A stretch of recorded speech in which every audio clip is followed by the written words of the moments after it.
আজকের গল্প প্রতাপগড়ের মানুষ খেকো। আগে জানলে এ বুড়োর পাল্লায় কিছুতেই পড়তুম না। ঢের ঢের বুড়ো মানুষ দেখেছি। গ্রীষ্মকালে তাঁরা নাতির হাত ধরে পার্কে গিয়ে বসে থাকেন এবং শীতের সময় ঘরের কোণে আলোয়ান মুড়ি দিয়ে কাগজ পড়েন। দু চারজন বুড়ো মানুষ অবশ্যই নেতা হয়ে দেশ শাসনও করেন। খবরের কাগজের খবর জোগাড় করতে গিয়ে তাদের সঙ্গে চেনা জানাও হয়েছে অল্প স্বল্প।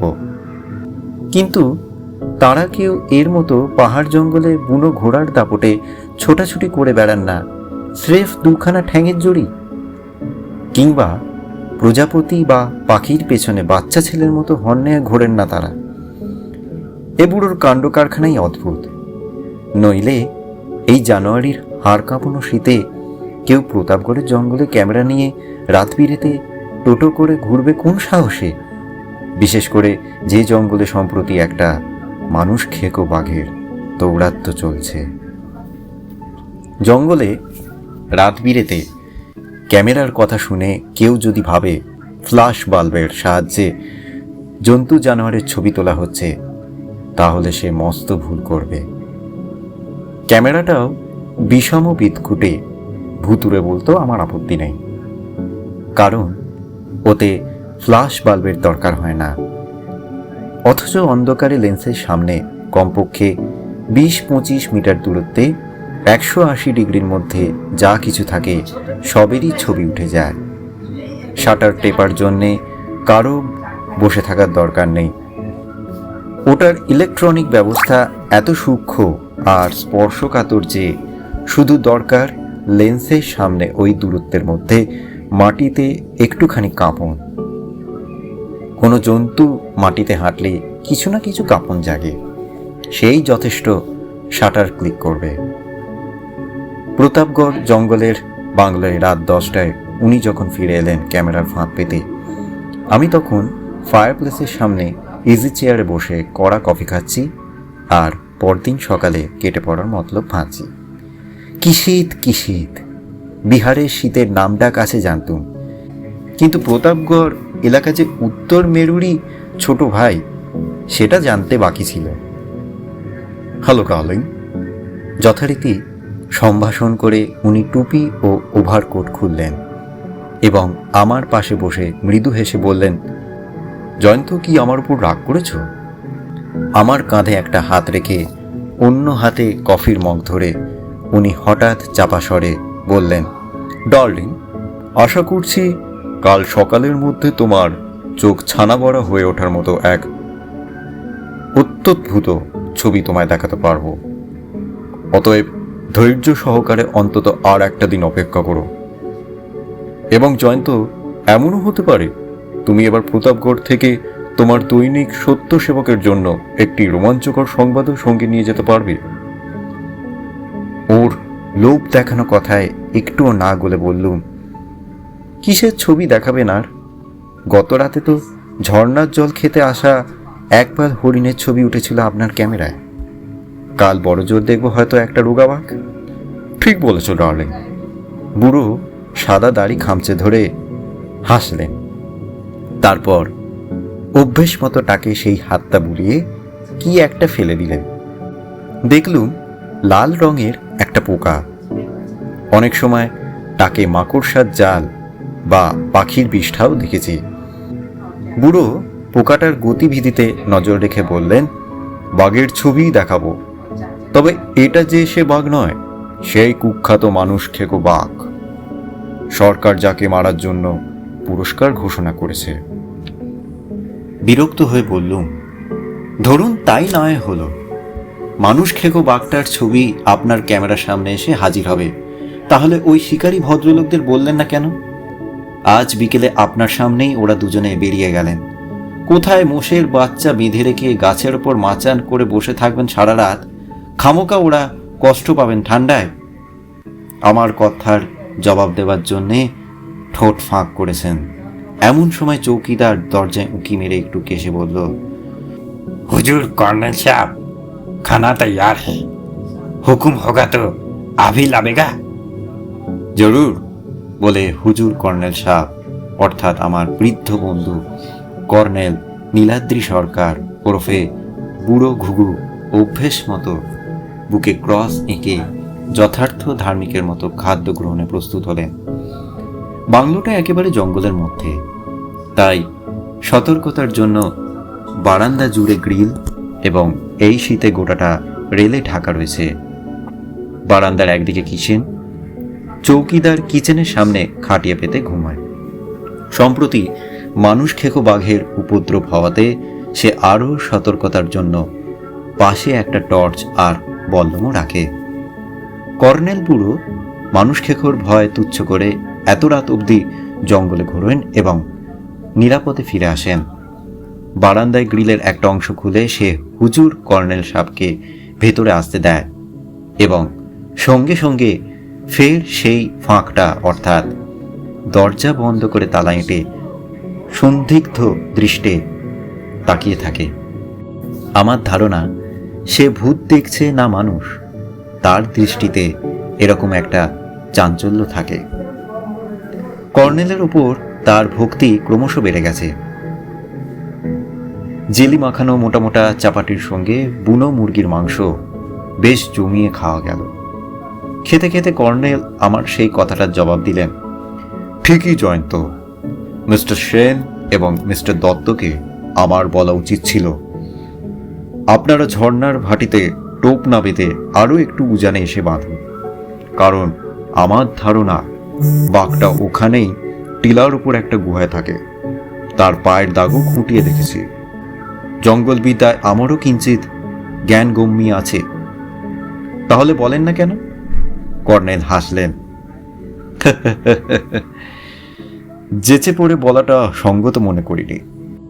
তাছাড়া লক্ষ্য করেছ নিশ্চয়, বিশেষ করে মিস্টার দত্ত কেমন যেন অভদ্র প্রকৃতির লোক।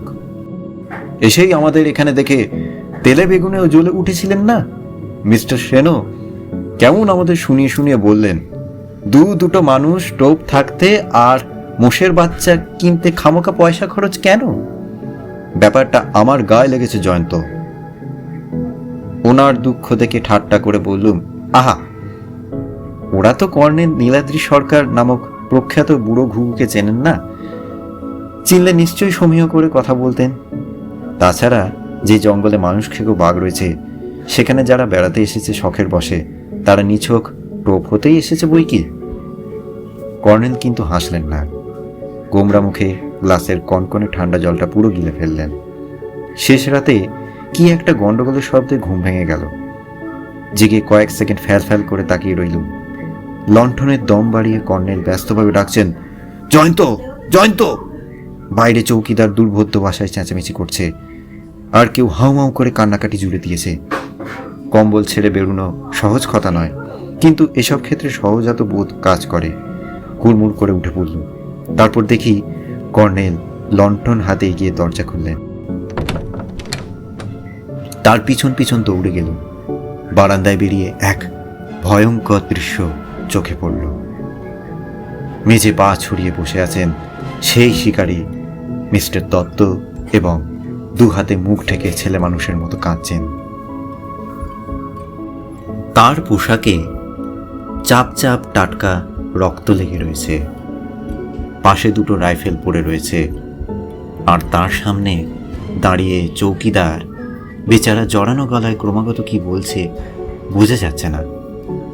কর্নেল মিস্টার দত্তের কাঁধে হাত রেখে ঝাঁকুনি দিয়ে বললেন, মিস্টার দত্ত, শান্ত হন, বলুন কি হয়েছে। কর্নেলের কথা শুনে মিস্টার দত্ত একটু শান্ত হলেন। তারপর ফ্যাঁচ করে নাক ঝেড়ে বললেন, ও হো হো হো হো, আমি কি করব আমি? আমার সারা জীবনের সঙ্গী, আমার প্রাণের বন্ধু অমল। ও। কর্নেল বললেন, প্লিজ মিস্টার দত্ত, শান্ত হন, শান্ত হন, কি হয়েছে বলুন তো। মেজাজি মিস্টার দত্ত বিকৃত মুখে বললেন, বুঝতে পারছেন না মশাই কি হয়েছে? অমলকে বাগে মেরে ফেলেছে। ও হো হো হো হো। কেমন করে ও স্ত্রী ছেলে মেয়েদের সামনে মুখ দেখাবো? এটাই অনুমান করেছি ততক্ষণে। কর্নেল ওর কাঁধ ছেড়ে উঠে দাঁড়ালেন। তারপর বললেন, সর্বনাশ, মিস্টার সেনকে মানুষ খেকো বাঘটা মেরে ফেলেছি। কিন্তু কিভাবে ব্যাপারটা ঘটলো বলুন তো মিস্টার দত্ত? আপনারা কি একই মাচানে ছিলেন? দত্ত সাহেব রুমালে চোখ নাক মুছে বললেন, একই মাচানে তো ছিল, কখন বাঘটা চুপি চুপি গাছে উঠেছিল টের পাইনি। আমার একটু তন্দ্রা মতো এসেছিল, হঠাৎ অমলের আর্তনাতে জেগে গেলুম। টর্চ জ্বালতেই দেখি, ওহ, সে কি বিভৎস দৃশ্য!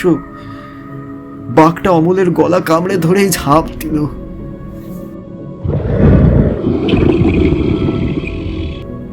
কর্নেল বললেন, আপনি নিশ্চয়ই গুলি করেননি?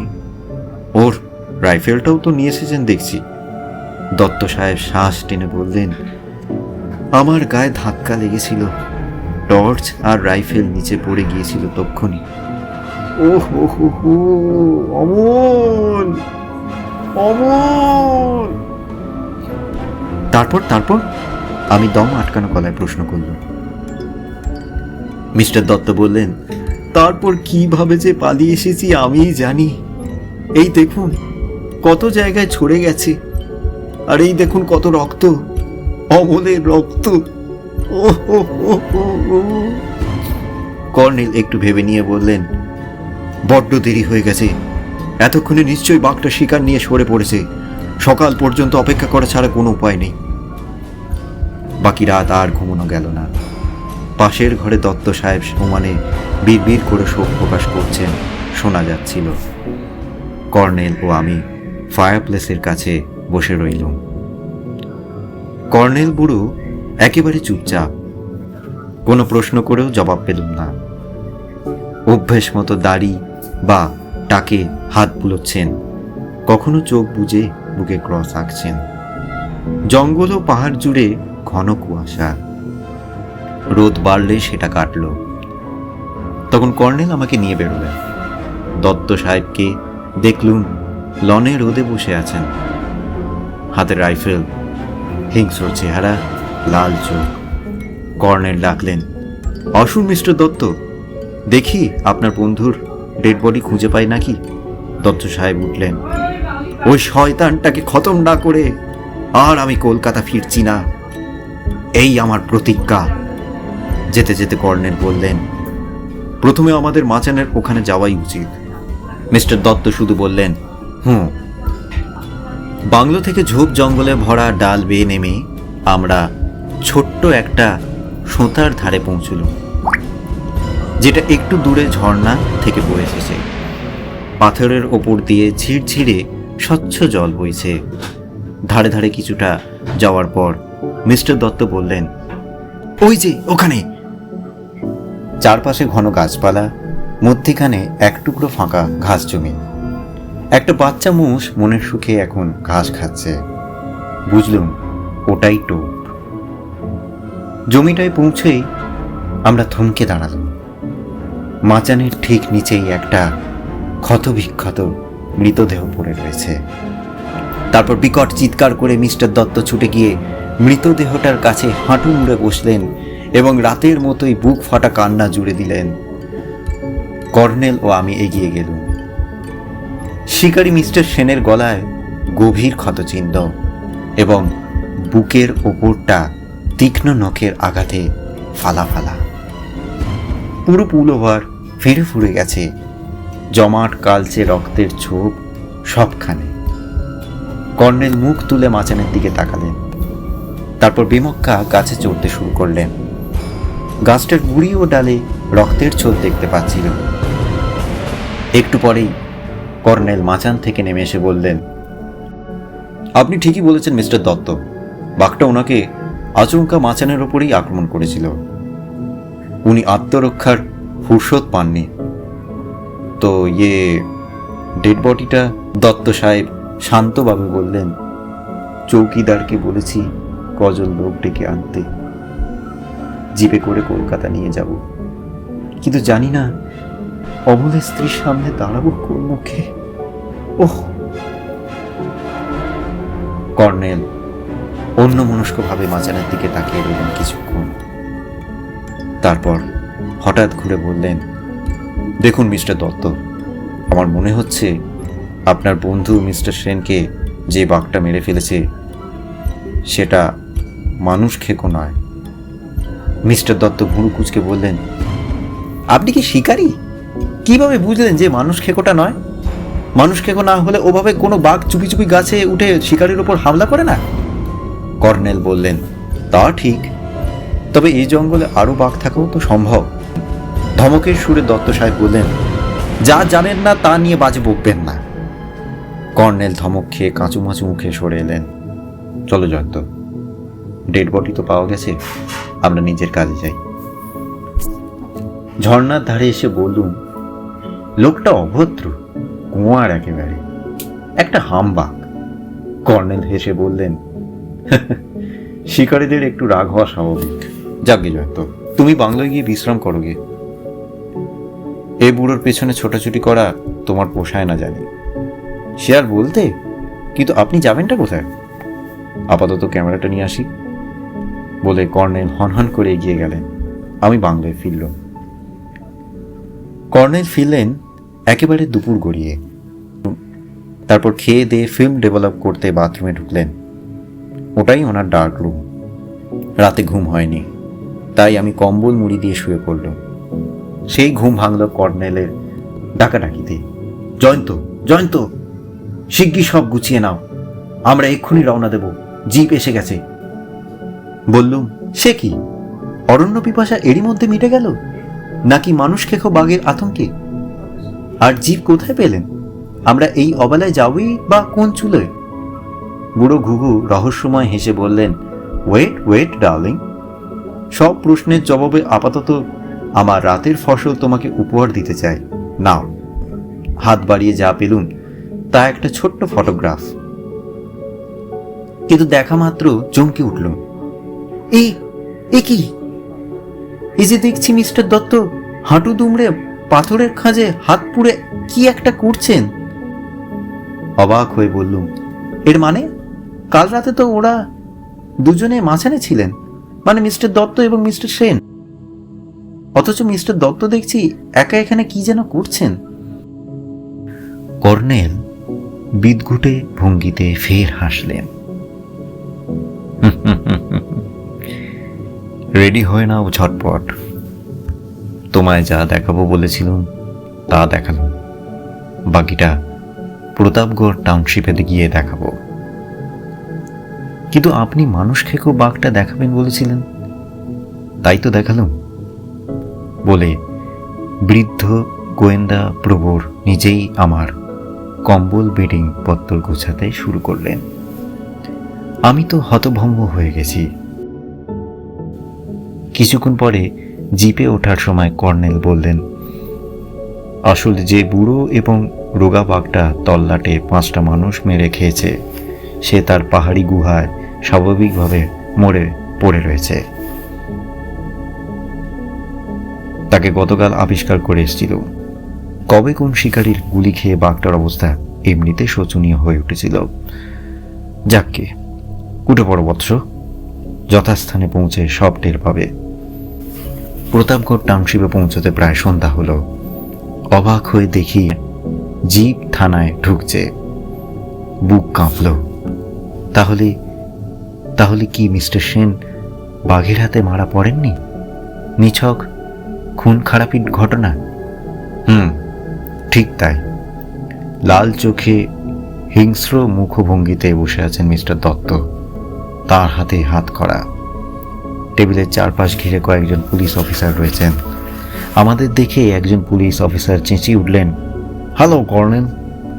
কর্নেল কোটের পকেট থেকে এক গাদা ছবি এগিয়ে দিয়ে বললেন, আমার অত্যদ্ভুত ক্যামেরার রাতের ফসল মিস্টার শর্মা। একটা ছবিতে দেখবেন দত্ত সাহেব 2টো বাঘ নখ লুকিয়ে রাখছেন। সময়ও ফিল্মে সাংকেতিকভাবে লেখা হয়ে যায়,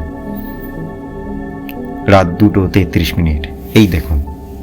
মিস্টার শর্মা একগাল হেসে বললেন, আপনার নির্দেশ মতো জায়গায় মার্ডার উইপন 2টো উদ্ধার করা হয়েছে। ডেড বডি মর্গে পাঠানো হয়েছে, রিপোর্ট আসতে দেরি নেই। বলে উনি ড্রয়ার থেকে কাগজে মোড়া 2টো বাঘের থাবার মতো নখওয়ালা সাংঘাতিক অস্ত্র বের করলেন। রক্তের ছোপ কালো হয়ে আছে। মিস্টার দত্ত মুখ নিচু করে বসে আছেন পাথরের মতো। অনেক রাতে সার্কিট হাউসের একটা ঘরে কর্নেলের মুখোমুখি হলুম। বললুম, দত্ত সাহেব বন্ধুকে খুন করলেন কেন?